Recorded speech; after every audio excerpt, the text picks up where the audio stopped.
vistas como pessoas doentes, incapazes, o que é completamente irreal, principalmente no que diz respeito à síndrome de Down, né?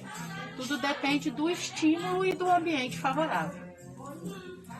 E cada vez mais a gente percebe que é a sociedade que tem que se adaptar, é a gente que tem que oportunizar, né?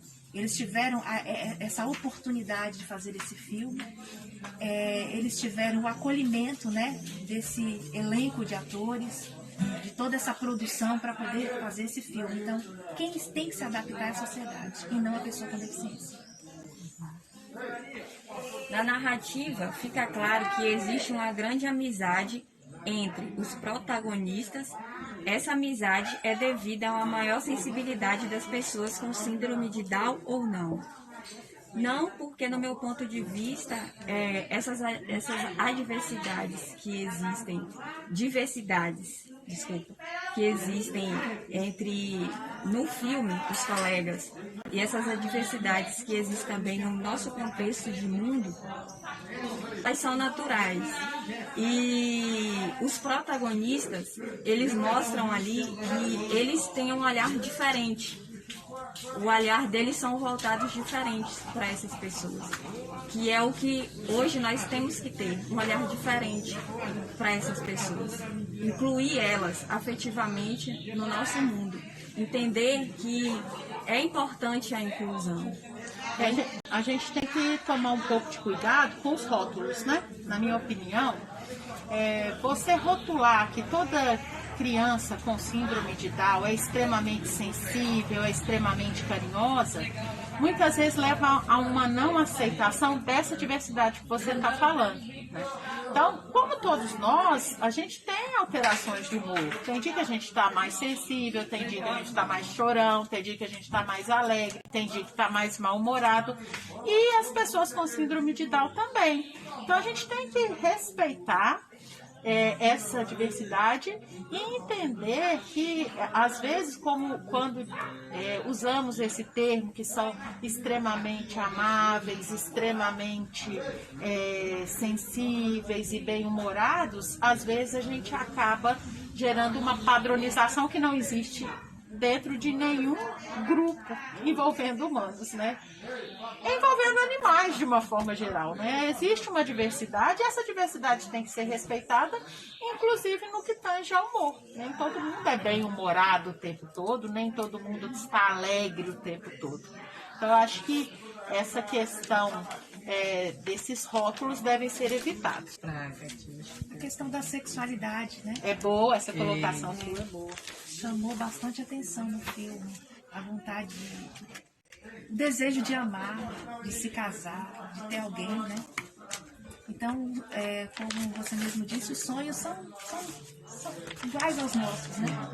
Só que a superproteção das famílias fazem com que eles infantilizem esses filhos, eles não acordam para o fato de que esses filhos cresceram e que os sonhos mudaram, os desejos mudaram, né? E há também o rótulo da sexualidade aflorada, né? E a gente sabe que não é isso. Eles, na verdade, o que eu vejo é que eles são muito sinceros, né?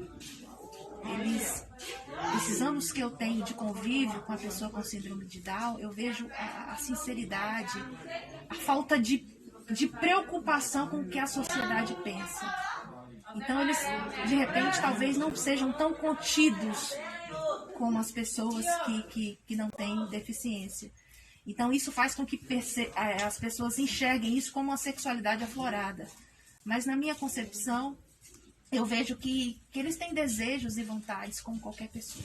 E se é interessante a gente colocar também que muitas vezes essa questão da superproteção e da infantilização prejudica esse desenvolvimento desse lado de sexualidade, porque não é dito, não é explicado para eles como é explicado para todo adolescente que tem aquele turbilhão de hormônios circulando no seu corpo a partir de um determinado período da vida. Muitas vezes isso não é explicado. Então, eles muitas vezes não conseguem controlar seus impulsos, seus instintos, mas é mais por uma questão de serem tratados sempre como eternas crianças, o que acaba prejudicando também, né, no seu desenvolvimento, né, na boa vontade da família de proteger, acaba tirando um pouco do desenvolvimento de autonomia.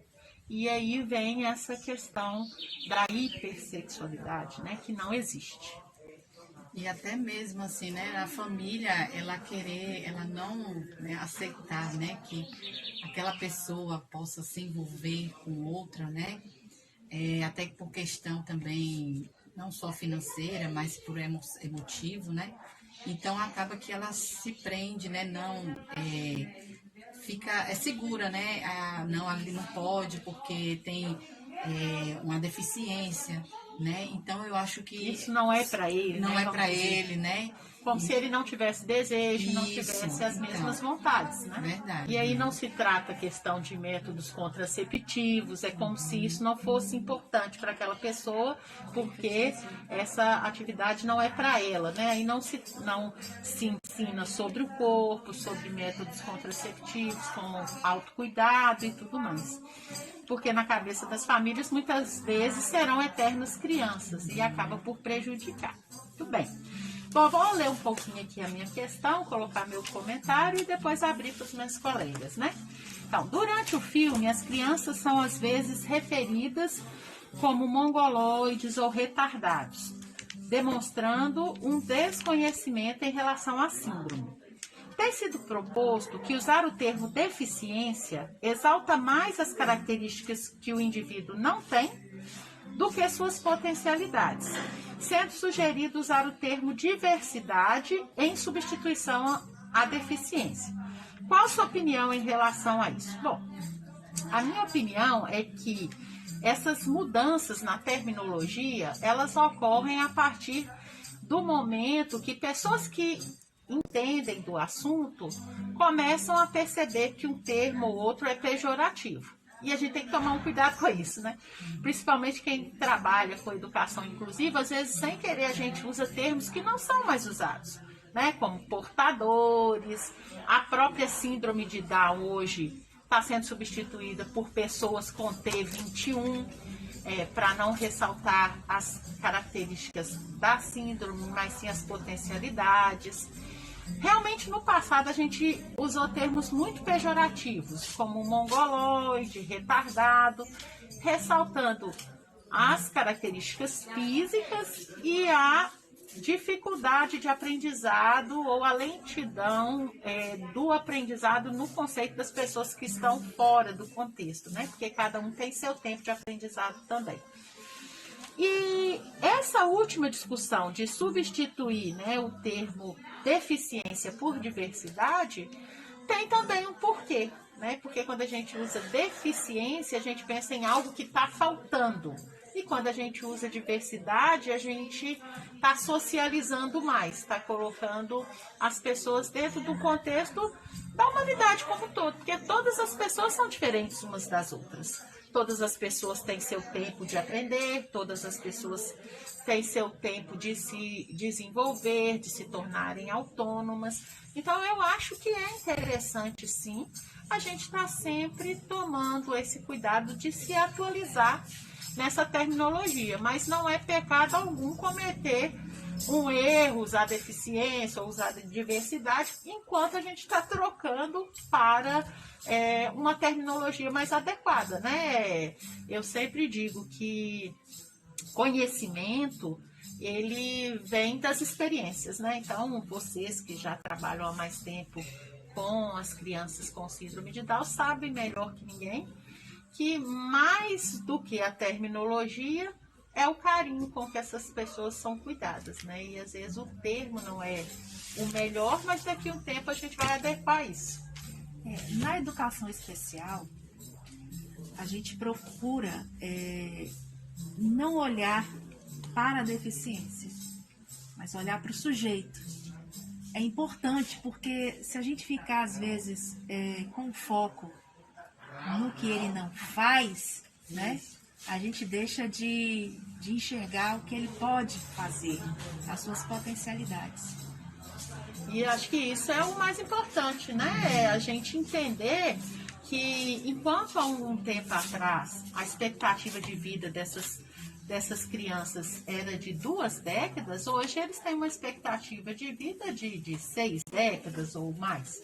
E isso tem a ver com o tratamento precoce, tem a ver com os estímulos precoces, sempre tomando um cuidado para que essa estimulação também não seja excessiva, porque a estimulação excessiva também é danosa, né? Então a gente tem que ter esse cuidado, mas como nossa colega colocou ali, né? Sempre pensando nas potencialidades e não nas incapacidades, vamos dizer assim. Então, a terminologia é muito importante, mas o mais importante é estar estimulando essas potencialidades, sim.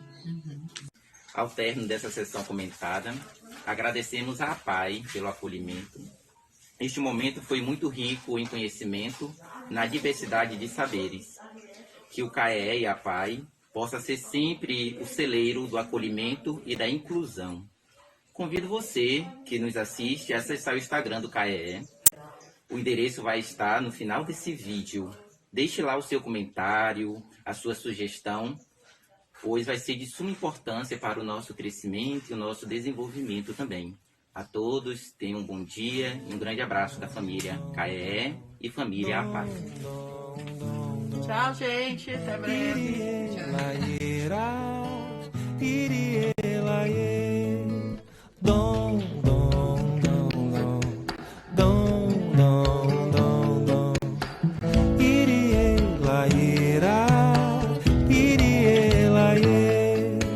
Passarinho de toda cor, gente de toda cor.